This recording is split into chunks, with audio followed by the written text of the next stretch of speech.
How can we bridge the gap between knowledge and policy? Hi, this is Lucy, and you're listening to Bridging Knowledge and Policy, a podcast from the Institute for Governance Reform. The Institute for Governance Reform is a research and advocacy think tank based in Freetown, Sierra Leone. In this episode, we speak with Kelfala Kallon, the Bank Governor of Sierra Leone, about the current state of inflation and its impact on Sierra Leone's economy. But what can one say are the causes of the unstable rate of inflation in the country, and what can be done about it?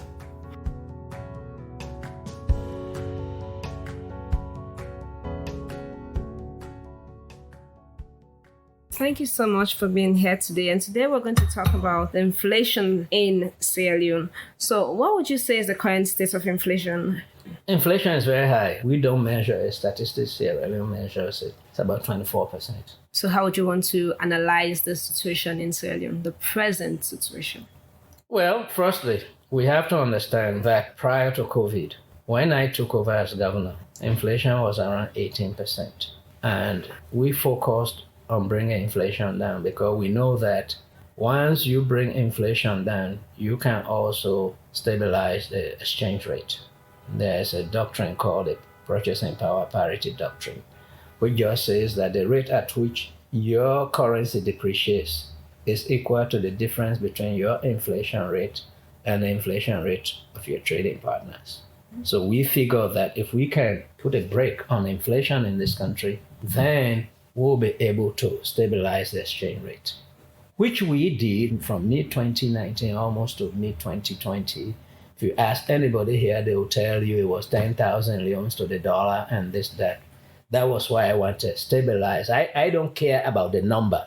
I just want it stable. Because once you have it stable, business people can plan ahead. And as the inflation rate, we even got to a single digits and this, that. And I was hoping that by the end of the year, we'll be about 5%. Then COVID came. COVID came domestically. We closed the country. There were inter-district lockdowns and this, that, created an artificial supply constraint, which raised prices. But that was not too difficult. The international response to COVID, China having this zero tolerance, and the world had made China its factory. So when they closed down, supply essentially stopped coming out, prices went up. What people need to understand, and I've said this when I've gone around the country, is that a small country has no control over the price it pays. Analogy I give them is, you go now to any store that sells rice. Suppose they tell you that a bag of rice is 400,000 leones. And you tell the merchant that you want to pay 399,000 leones. Will they sell it to you? Of course not. No way. On the other hand, if he had 5,050 kilogram bags of rice in stock, and you go and say, I want to pay the 400,000, will they sell it to you? Of course, they will sell you everything. The reason the businessman will not sell you going to buy one bag, anything below that price, is because you can stop eating rice. It will have very little impact on the full demand for rice, and therefore he can sell at that price. Now, if you were suppose you bought 50% of the stock of rice in this country, you can then go to that dealer, that businessman, and they will give you a discount. Because if you stop buying, their stock will go up. It's the same thing with countries. When you are a small country, your demand for any commodity is so small relative to the world demand that we can stop eating rice for a whole year. It will have no impact on the price of rice. We have to pay the world price. So when supply constraints raise freight charges, for example, a container thing that they used to pay 3,000, I think, from China to here. Now they pay close to 20,000, 30,000 for that same container. When you add all of those costs, it raises prices here. And we really have no control over that. Economists talk about two types of inflation. We have core inflation, which is inflation due to factors internal. Then you have this other inflation due to energy, food, things whose prices are volatile. And particularly for a small country, you cannot control those. A big part of our current inflation is driven by non-core inflation. That does not mean that we do not do the things that we need to do, the tools available to us to try to manage the one that we can manage. But as of this point, until the world economy opens up again, really, now the thing was compounded by Russia and Ukraine. That's the key conundrum. And one of the policy problems, I might add, for any central banker is stagflation, where the economy is stagnant and prices are rising. The tool we have to fight inflation worsens the stagflation because we have to raise interest rates, cause the cost of borrowing and doing this to go up so that prices will not go up. But when you do that, firms have very little to borrow. Consumers who were in this country, that doesn't happen, but in the West, where people use credit for consumption, they will also reduce their consumption. As a result of it, the economy drags back. So you are curing inflation by increasing unemployment.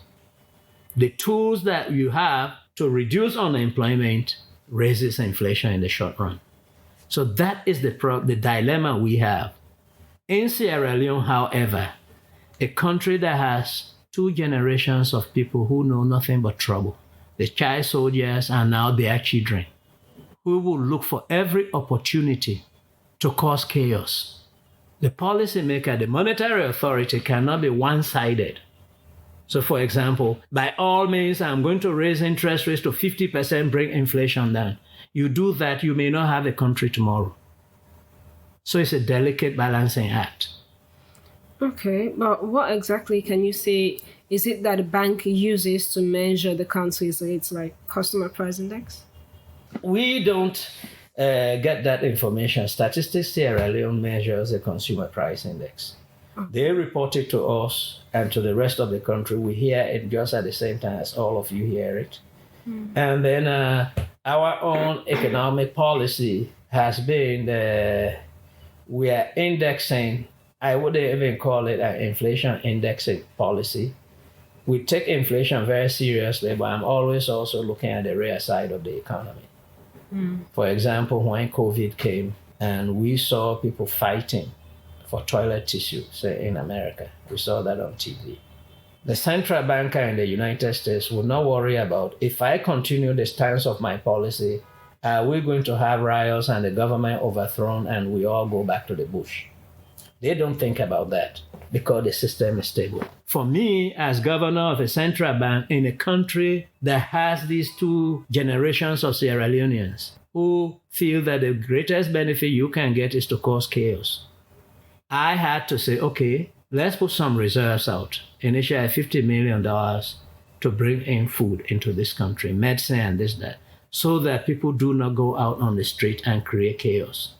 My counterparts elsewhere will not think about that because their systems are different. The policies that we use, we have a hybrid policy. My job is to make sure that inflation is controlled. But if I go too keenly on my job and increase unemployment and hardship in the country, I may not have a country. Okay, talking about those policies, what are the key inflation drivers and how they impact the economy? Because we still see people making a fuss over food and fuel costs. The key inflation drivers, food and fuel, the non-core items that are volatile, that are out of our control. Let me tell you, with the war in Ukraine, I was at a conference recently where somebody said, the war in Ukraine is hurting Africans more than the Ukrainians themselves. Because those people who used to even help us are now all turned toward Ukraine. When you have a fixed set of resources to help and you divert most of it to one area, the impact is felt elsewhere. Commodity prices have increased, food on the world market. Energy prices have increased. And even when you have the money, you have these sanctions. I am sure there are people who try to beat these sanctions to bring fuel and this, that. But they will not look at us. If you have one boatload, you come to Sierra Leone with just a few thousand metric tons. The longer you stay here, you'll get discovered. So unlike countries like Nigeria and big countries that can attract these vessels, we only get the remnants when they have sold to those countries. Whatever is left, our oil marketers contact the ships, and whereas in the past, they bring you the fuel and this, that, and you pay in 30 days, now they actually want the dollar available. You give it to them, they give you the fuel. So we are in a bad situation that is not caused by us. One guy decides to invade another country, but we now feel the brunt. Okay, so but what would you want to say about Sierra Leone's economy as compared to other neighboring countries? We are doing relatively well. Really? Yeah. Look, one of the perceptions that people have of this country is that our currency is so weak, our economy is so bad just because we have so many zeros on our exchange rate. And now we have limited zeros. We don't trade directly, for example, with Nigeria in terms of currencies. So we look at leones per dollar and naira per dollar. If you divide those two, you will get leones per naira. And we do that for other African countries also. When we look at that in the time series, we seem to see that the leone is outperforming most currencies in sub-Saharan Africa, meaning that we depreciate at a lower rate than the rate of depreciation in the other countries. That's one thing that people don't know. There was a time, I think it was in 2019, we had heard about Nigeria producing so much rice. So I contacted the governor and said, why don't we have a swap arrangement where you give us some naira, we give you some leones, and we buy rice from you people, and then we settle at the end of the year. Everything went well. The president here approved, the president there approved. We went to the ministerial level meetings and this, that. And somebody asked, what is the price of rice in Nigeria right now? The price they showed us was higher than the price that we were paying for imported rice. Look, I don't say this to minimize anything, but when the last time I checked, the price of rice in Nigeria was like 27,000 naira. When you converted it into leones, it was like 75,000 leones per 50 kilogram bag. Here says 400,000, 750,000 leones, as opposed to 400,000. You go to Ghana, the price of rice, 25 kilogram bag of rice, is close to $50. For a long time, because rice is relatively cheaper here, if you have traveled to the provinces at night, you see these huge trucks coming from Guinea, taking food, rice from here to Guinea. Yes, things are bad everywhere, but relatively, the power of the guy upstairs, the Almighty God, we have been able to fare a lot better. Okay, so are there tools that the central bank hopes to address the inflation with? We always have tools. The most important tool we use is our monetary policy rate. And in the past 2 or 3 monetary policy committee meetings, we have raised those rates. That is the rate at which we lend to the commercial banks. We call that a contractionary monetary policy. You reduce credit in the system, and that should put a brake on prices. But as I have said, even those instruments are very limited.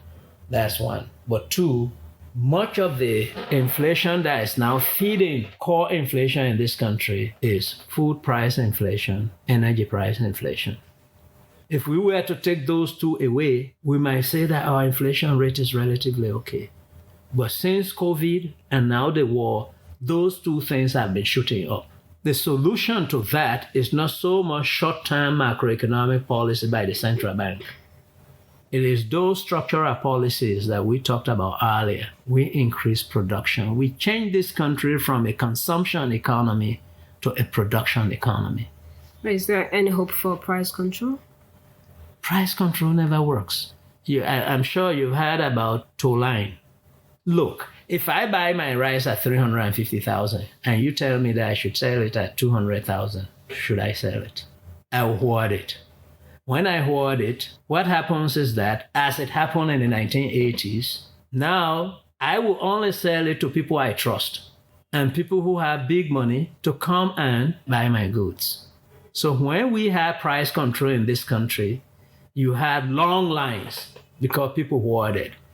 The people that the price control policy seems to want to help, the poor, generally suffer more because now they don't even have access. There were newspaper reports at that time where a woman went to stand in line for a few cups of rice, had a baby strapped on her back. They were there for so long, the baby got dehydrated and died just to buy a few cups of rice. As an economist, I would not advocate price control. The other insidious aspect of this price control urban people insist on is that if we control the price of rice, why would I in the village want to grow rice? Why don't I just come to the city and buy the lower price rice? So we affect both demand and supply. Does the central bank control the amount of money in the economy in the country? Yeah. To what extent? To a very large extent, because we put the money in there. And when we don't want a lot of money in the system, we can change the monetary policy rate that I talked to you about. We can increase the interest rate we charge government when they come to borrow from us. We have tools to control the money supply, yes. So we see that Sierra Leone doesn't really produce oil, and this has been an issue. But can anything be done to lessen the impact of foreign oil prices on the economy? We just talked about it.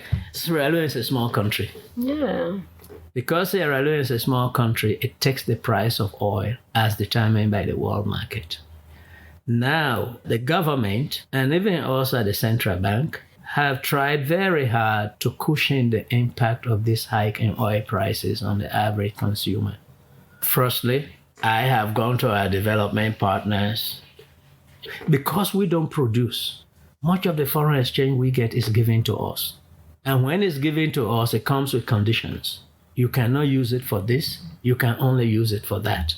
So when, for example, we have this spike in oil prices, the last one, just to summarize, I went to the IMF and I said, look, people are burning tires on the street because there is no diesel. I need to put out a special credit, a special fund for the importation of fuel so that we can get fuel in this country. We agreed initially, well, we didn't agree on the number, but we eventually agreed on some number for us to do that. But that is very limited. We can have a much greater impact as a country on food inflation by putting in policies that, for example, will make my village habitable for young people to stay there and work and grow rice, grow coffee, grow cacao, and so forth. But in a democratic society, and this is one of the disadvantages of democracy, look, economists come from the viewpoint that everybody works on the basis of self-interest. The self-interest of the politician is to gain power and retain it. The self-interest of business people is to make profit. The self-interest of households is to maximize utility, get the most out of everything. One thing also, if households want to maximize, and these are the voters, they will prefer somebody that will give them something for free. So they like increased government services, increased government subsidies and this, that, but they don't want to pay taxes. So in a democracy, a politician wanting to gain power or retain power will then try to lean towards satisfying the voter. By doing that, you have a situation in the decision-making scheme that tends to fiscal deficits and therefore inflation. And it's not just Sierra Leone, even in the United States, United Kingdom. When you have that mix, the only way you are able to checkmate that thing is an autonomous central bank that says, okay, Mr. Finance Minister, you want to spend this, you want to spend that, but you don't have this money, and we are not going to give you a loan. Or if I'm going to give you a loan, you are going to pay a higher interest rate. So that is the key problem with democracies. People talk about, say, Rwanda. Rwanda has been able to do quite a bit of, because it's an autocracy. One man makes the decision, and nobody goes out on the street to protest. We don't have that here. So we perfect what we have. I listened to a director today on the radio, and the one thing that I liked that he said was, regardless of all the things that we put on paper, you need statesmen and women to make the country run. Whatever you bring, there is no economic policy that you bring that's not going to create winners and losers. But the political leadership of all stripes should be able to look and say, if we do this for the good of the country, we may even have to take some political flack now, but it will be good for the country. And we don't seem to have that. And when he was talking today, I just told myself, maybe what I should do is buy as many copies of John Kennedy's Profiles in Courage and give it as a Christmas gift to each MP, where he profiles politicians who took very difficult decisions in the national interest, knowing that once I make this vote, I'm never going to be elected in the Senate again. But they did it because they wanted to make sure that the country progresses. And so if we don't have statesmen and women, we only have people who look at things from their narrow partisan points of view. What we have is the chaos we have now. And can we say we're hopeful? I'm always hopeful. This economy, the way things are going and the way the economy, can we really sincerely say we're hopeful? If we had not had COVID, the trend that we were seeing with inflation continued to trend, expected to trend all the way to 5%. We were expecting 5% GDP growth, 7% the next year, and so forth and so on. By now, we would have been saying we see a visible difference in people's lives in this country. But mind you, remember I told you I did a study where 2/3 of economic growth goes to the owners of capital. So we could actually have the economy growing and poverty increasing. But at least the economy would have grown. Prices would be relatively lower. If we had been able to bring the prices down to 5%, as we hoped, and as the data told us we could do without COVID, this place would have been a bit better than we have it now. So COVID, well, hopefully, would come to an end eventually. I'm an optimist. Okay, what would be your final words? My final word is simply this. We are in a world that has changed so much that even things that we used to believe in are changing. When I talk to our international partners, the fellow economists, I tend to tell them that the economist that I was 4 years ago when I was a professor will be ashamed of the economist that I am now. Because the economist that I was did not worry about whether tires were burning on the streets. I just go and assume what we call ceteris paribus, all other things being equal, then come up with my policy prescriptions.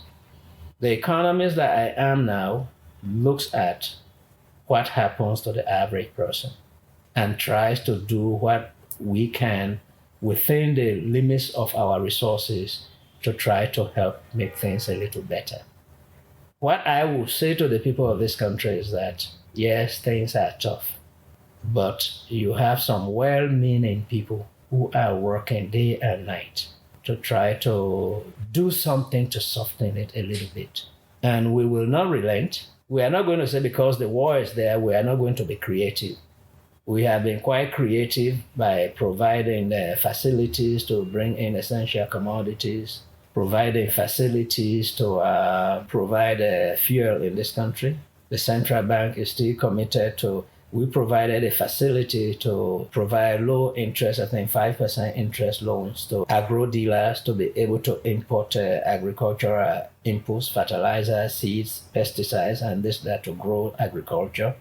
The Bank of Sierra Leone is committed to doing those kinds of things. In spite of the serious problems we are encountering, we will continue to do those things to try to ameliorate some of the problems. But the people of this country have to also understand that we have to work, we have to produce. If we don't do that, no central bank is going to bring inflation down. No governor will do it. We as a country have to agree to work hard, produce more than we consume. When we produce more than we consume, those savings go to promote economic growth. But now we have negative national savings. This is why we have to keep going to borrow or beg in order for us to have the resources to do what we need to do. Well, thank you very much, Professor Kallon, for having us here today. Until next time, thank you. Thank you for listening to this episode of Bridging Knowledge and Policy from the Institute for Governance Reform. For more information on IGR's research and advocacy, visit our website or follow us on Facebook, Instagram, Twitter, and YouTube.